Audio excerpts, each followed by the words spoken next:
Aloha and welcome back to Leaving the Church to Find God, your safe space for exploring faith beyond traditional walls. I'm your host, Melissa, and whether you grew up in the evangelical church like I did, or any other system while seeking answers, you're in the right place. This podcast isn't about judgment or attacking institutions. It's about honest conversations, diverse spiritual paths, and celebrating the unique journeys that we all take in search of meaning. We've all experienced indoctrination in some form, and here we explore how it shapes our understanding of ourselves and the divine. Each week, we'll dive into thought-provoking topics, share inspiring stories from guests and listeners like you, and offer tools and insights for navigating your own deconstruction journey. Remember, leaving the church doesn't mean leaving your faith. It's about finding your own authentic connection to something greater. So buckle up, embrace the open dialogue, and join me as we explore what it means to move beyond confines and discover the deeper personal connection to the divine that exists within us all.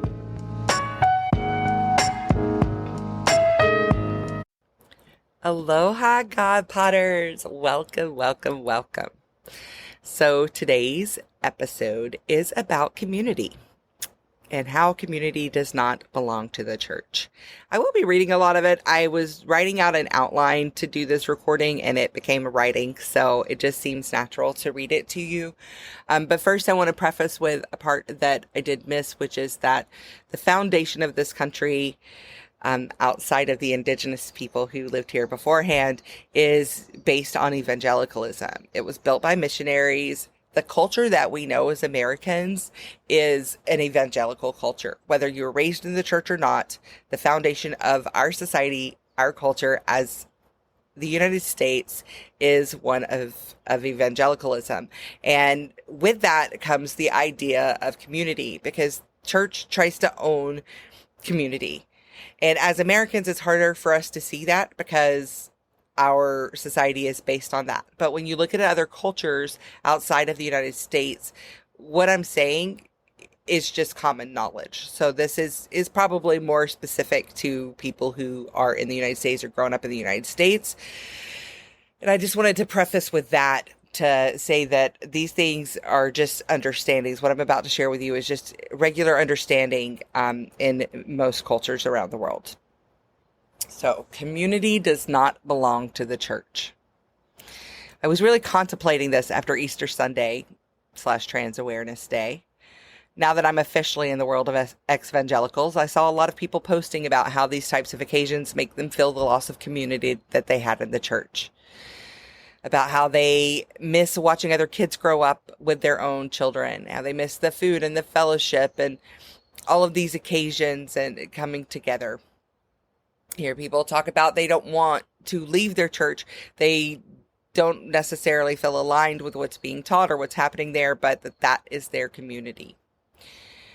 So I just want to bring it to you, like, this immediately struck a chord for me because my experience of the Easter holiday is always full of community. And I haven't been to Easter Sunday in a church in probably 20 years or more. I've been sitting with this for a few weeks now, and I feel like it's important to address it because it's yet another myth produced by the church. A myth that is meant to keep us there, keep us in line, keep us isolated from the world around us. This idea was even ingrained in me, although it wasn't what I was experiencing. And when I looked at the reality of my experience, I could see this myth, this lie for what it was. So here on Maui, many of us live away from our families. So we form what is referred to in Hawaii as Hanai family. Hanai family are the people that are your family, even if they're not related by blood. This happens everywhere, not just here, but because this is where I am, it's the experience that I could speak to. Since I have been here for almost 18 years, I have become a part of many Hanai families, one of which being the Taco Tuesday group.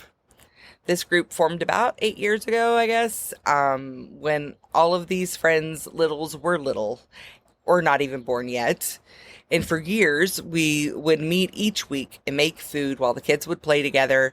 We'd all laugh and catch up on our weeks and enjoy each other's company. During the pandemic, we couldn't meet up for a while, but we would have virtual happy hours every day and have the same for the kids to all connect and catch up. They would have their own little virtual happy hours. We shared our sourdough and our homemade salsas and our gardens and anything else we produced as a result of the immense amount of spare time that we all suddenly found ourselves in possession of. When one of us was going to town or Costco, we would reach out to the group text and pick up whatever was needed for everyone so that less of us were going out into the potentially contaminated world. And once lockdown was lifted, we remained careful but started to gather weekly again, providing a much needed connection for all of us. While we no longer gather each week, we still do on a regular basis, especially on a birthday or other special occasion. We still do get together, and the group chat is still going strong. So every Easter, we gather with the kids. We hide eggs, we hunt the eggs, we have brunch, we watch the kids grow up together, we enjoy each other's company, we eat delicious food. I would say it's no different than a typical church Easter Sunday, except that it is very different. It's different in that I don't have to sit through a 2-hour service filled with graphic photos of a white man on a cross and a year's worth of guilt to keep me oppressed and ashamed until the next time around. It's different that there are no self-righteous parents gloating about how their children will not hunt for the eggs because of the pagan traditions of the Easter bunny. And I don't have to accidentally shave off my eyebrow in a hurry to look perfect because Easter Sunday is the fashion walk. It's the catwalk of the church. So, in case you're wondering, yes, there are lots of compliments and enjoying each other's clothing in the Taco Tuesday group. But for the past 3 years, there's 3 of the ladies that have been wearing the same tiger print dress, going completely matchy-matchy. So it's definitely not that catwalk fashion that we get on Easter Sunday in the church. But those are like pretty small, like superficial things in the whole scheme of it. What I enjoy the most is that it's fulfilling company because I'm with people who are aligned with my beliefs and my values. I'm telling you this because I want you to understand that community is not synonymous with the church. And while leaving your church community may be terrifying at the moment, I promise that there is so much community of people who will align with you and they're waiting on the outside. Community doesn't belong to the church. It belongs to humans. It is completely innate and necessary for our survival. The thing that the church encourages us to only commune with other believers is so that we don't see that there are many healthy and supportive communities within our work groups, within our friend groups, within our children's sport groups and other activities. There is community available for us everywhere. Convincing us that when we leave the church, we lose community is another lie of indoctrination, and I invite you to free yourself from it. Even if you've already left the church and you feel like now I lack community, I invite you to look at the places in your life where you may actually have community that you don't realize. Like, are you in a fantasy football league? Like, is there community there? Are you in a book club? Is there community there? Are you in a bowling league? Like, is there anything that you do in life where you're gathering with other people on a regular basis and creating community together? You probably already have it in ways that you don't realize. And, you know, you can release yourself of that guilt and that lie that you lost your community when you left the church. I remember when my brother Joey was born, there were some neighbors, I believe they were Swiss. They brought us a cake. We were a bit shocked, and they explained that in their country, it is custom to take a cake to someone when they have a baby. I remember thinking that that was pretty cool, and that they do that too, because before that moment, I thought that that only existed within church community. I didn't realize it then, but that memory stuck with me because it was a clue, an invitation to question what I had previously been taught. Now back to the pandemic. I personally have had COVID at least 7 times. I've tested positive 7 times, so we'll say 7. And it often hits me quite hard. Now, this has been going on for 3 years, including the long COVID from the first time I had COVID. And still, when I'm sick, the people in my community bring me food and electrolytes and anything else that I may need. I'm pointing this out because I've heard so many people say, oh, if I lose my community, what if I'm sick? What if I need help? I don't have people that will be there for me. And I just want you to understand how false that really is. The first time I had COVID, I was stuck in bed for 5 weeks. Friends would stop by and they would take my dog for walks. They would take him to the beach with him because they knew that I couldn't get up and do it. I had a friend that would just come every day and make me a smoothie and bring it to me to make sure that I was consuming something. People constantly just checking in and making sure that I was okay. I can't remember a time that I have been stuck and not had a way to get my needs met through my community. When my brother Lee died, I was broken and lost. And that same support lined up. The next day I was flying out and one of my friends showed up at the front porch with a breakfast sandwich because she knew that I wouldn't eat breakfast otherwise. Last June, when my dog Zappa died, I was helpless. After 14 years of doing everything together, I was completely devastated and crushed. And I sat there on the ground beside him in one of the most difficult moments of my life. I didn't know what to do, but I knew that I had people who would. So I picked up my phone and I sent a message into the group. It was really all I could make myself do. And it said, "Help. Zappa died and I don't know what to do." I have no sense of the time of that day, but I know that it wasn't long before my friend Janie was sitting beside me in my yard. She brought a vase of flowers from her garden and a beautiful quilt to wrap Zappa in. She sat with me for what feels like at least a couple of hours while I petted him and cried. She made phone calls and arrangements and made sure that I was good and that I was in good hands before she left. My friend Amanda was there and willing to show up before Janie could even make it. There was so much support in just a moment's notice. Then my friend Melissa rescheduled her photo shoot to leave work early and to come be with me. My dear friends Brian and Linnea were out of town, but I knew without a shadow of a doubt that they would be okay with me burying him in their yard.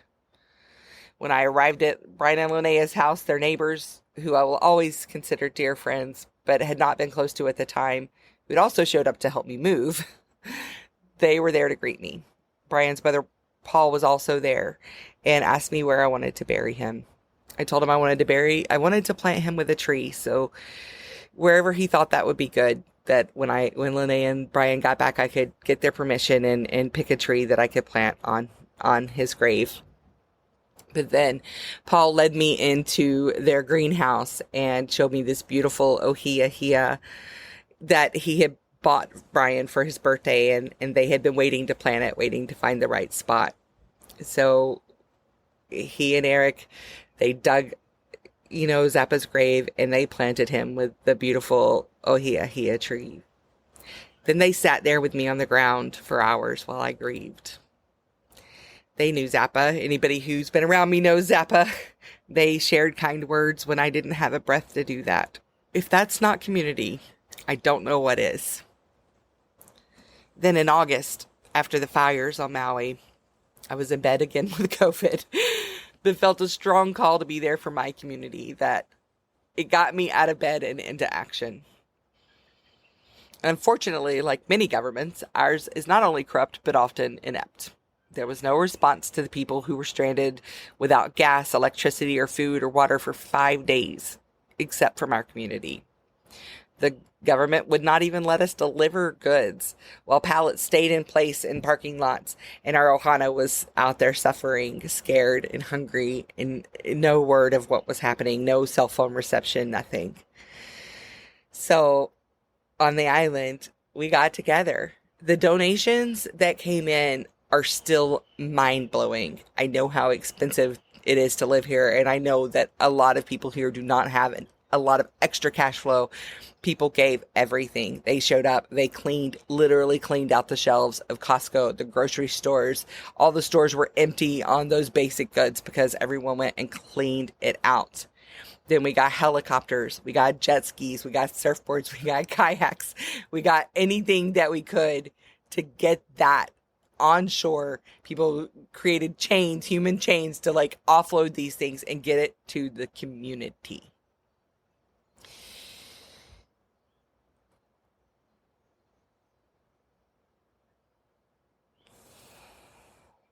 Donations, the labor, the homes offered to strangers, they just kept coming.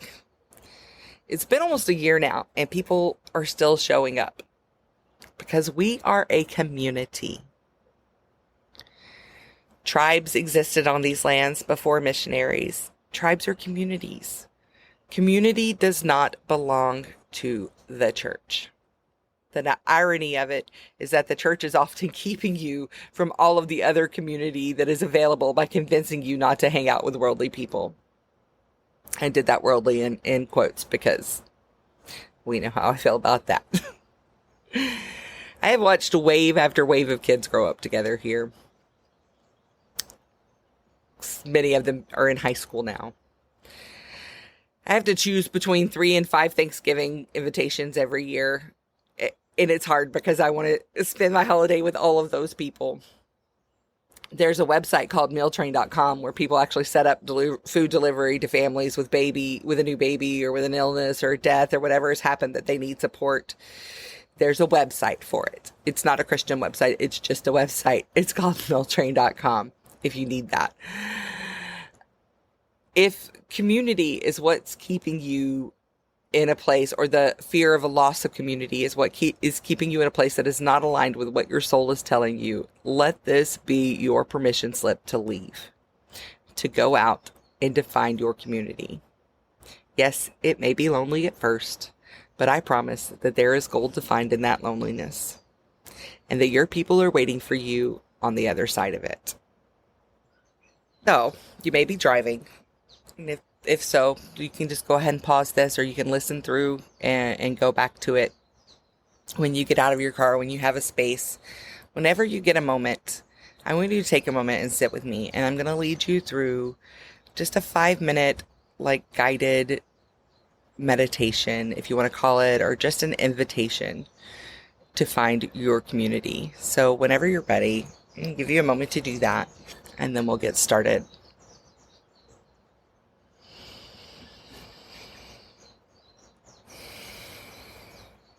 So I want you to close your eyes, put one hand on your heart and one hand on your belly, and take some deep and grounding breaths. Go in through the nose, out through the mouth. We're going to do 3 of these together.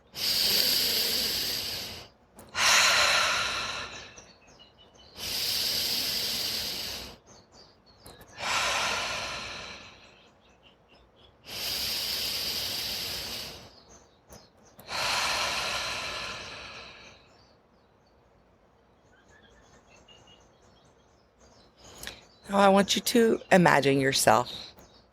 See yourself standing there and see a light within yourself. You can imagine it's a blue flame, a bright white, a golden light, whatever feels good.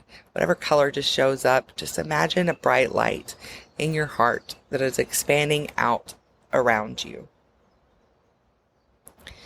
Now when that light tries to expand, if there is anyone or anything that comes that stands in the way of that light expanding, or gets covered in that light, if you feel some kind of way about that, whatever feeling you get about those people that are showing up, I just want you to take a note of it. Just kind of note how that feels. Keep expanding that light from your heart. Keep expanding it out beyond you, out into the world around you, as far as see yourself in your home and in your neighborhood. Imagine that light expanding outside of your neighborhood into your city. Imagine that light expanding out of your city into your state.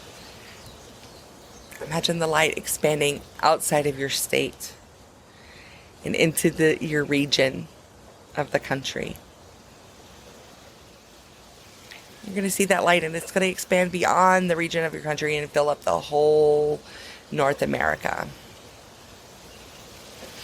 That light's going to keep expanding. It's going to start going beyond oceans, and it's going to expand all over the earth. That light coming from your heart, it's covering the whole planet. Now it's going to expand beyond the planet into the infinite unknown, into the galaxy, into the universe. Just allow that light to keep expanding. Understand that this light that you're feeling, this light that feels so expansive, that that's yours, that it's you, that it lives within you. Now invite that light to touch everyone in its space that is a community for you, that is aligned with you, that will bring out the best in you, that will bring you to safety and feeling at home. You don't have to see those people. Just hold that intention in your energy that everyone it's touching that is meant to be a part of your community can feel your heart calling out to them. See it, like light them up. It's going to light them up, and they're going to hear that call and come to it like a trumpet sounding, and they're going to start making their way to the source of that light, to your heart, to your source. Imagine that light is so pure and so loving that anybody that comes into that light that feels some kind of way, that doesn't feel natural, that feels stuck or resistant, just bathe them in the light. We don't have to do anything with that right now. Just bathe them in the light. Let them be covered in love. You can let that light linger in the world around you, but I want you to bring your energy back into your heart space, just knowing that you've touched all of those people in your community with your heart space, that they now feel that they can find their path to you. I want you to come back into your heart space. And I want you to ask your heart, speak to me. Will you please speak to me and show me who is in my community that is aligned with my spirit and who isn't? Show me, and then show me what to do with that.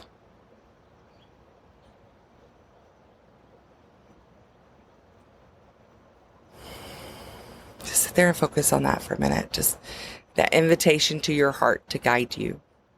And let it know, I'm going to listen. I'm going to tune in and listen. Make it clear where I know you're speaking to me. Let me feel it in my heart when you're speaking to me, and I'm going to listen. Show me anything that is standing in the way between me and my truest community. Show me if there's anything that I need to do or know. Show me what I need to do or know to be in connection with my truest, most authentic community.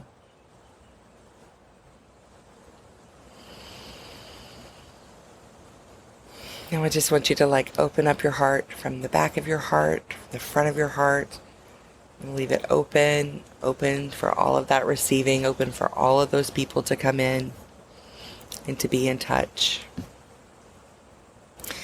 Leave that space open and know that you belong to yourself and to no one else. Take a deep breath and give yourself gratitude for this moment. Give your heart gratitude for guiding you. Whenever you're ready, flutter your eyes back open. How does that feel? See, we often get confused, and especially in the church where everything is so masculine in the doing and the forcing and the restriction. We're taught so much in the church to restrict things. But if you notice in this meditation, that's not what it's about. It's not about getting rid of anything. It's about opening up to fill your space with what is authentic and what's meant for you. And when you allow space for what is authentic and what is meant for you, it starts to fill up space. It starts to expand within you. And the things that aren't meant for you will become very apparent because of how they feel. Because when you're with someone and they feel expansive and sparkly and you want to be with them more and you leave that conversation and you feel good, that's something to listen to. When you leave conversations regularly with someone and you feel icky and you're questioning yourself and you're going over and ruminating on that conversation and it makes you feel like you're missing something or you're feeling stuck, that is also something to listen to. Who we surround ourselves with influences, it dictates what our life looks like, because they're our evidence. The people that we look at are our evidence. So if you can only see this one type of community, then you're going to continue to get the evidence that that is the one type of community that's available for you. But by opening yourself up, opening your heart up to all of the possibilities, to all of the other hearts there that are looking for hearts just like yours, then you can start to receive that. You can start to receive your real community and let that be your guidance. Whether that's in your church or out of your church or in whatever group or social situation that you're in, just listen. I'm not saying that anything is right or wrong about anything, because that is subjective to all of us. I'm just inviting you to listen to your heart, to allow that space to be clear for true community to come in and join you on this wild ride that is life. I hope that this helped. I hope that this touched a part of you. If you feel it was valuable for you, feel free to share it. The outros come in with all those instructions, so I'll leave it to that. But thank you for being here. Have a wonderful day, and I love you. Thank you for joining me on this journey. If you enjoyed this episode, the best way to show your support is to subscribe wherever you listen to podcasts. Also, share your thoughts by leaving a 5-star review. It really helps more people to find this space. Want to go deeper? Head over to my website at leavingthechurchtofindgod.com. There, you can make a donation and make sure that we continue to have these conversations. No matter where you are on your spiritual journey, if you or someone you know would like to join the podcast and tell your story, please reach out to me on Instagram at authenticallymelly. Remember, you're not alone on this journey. Keep exploring, keep asking questions, and keep finding your own unique connection to something greater. Until next time, stay authentic, stay open, and aloha.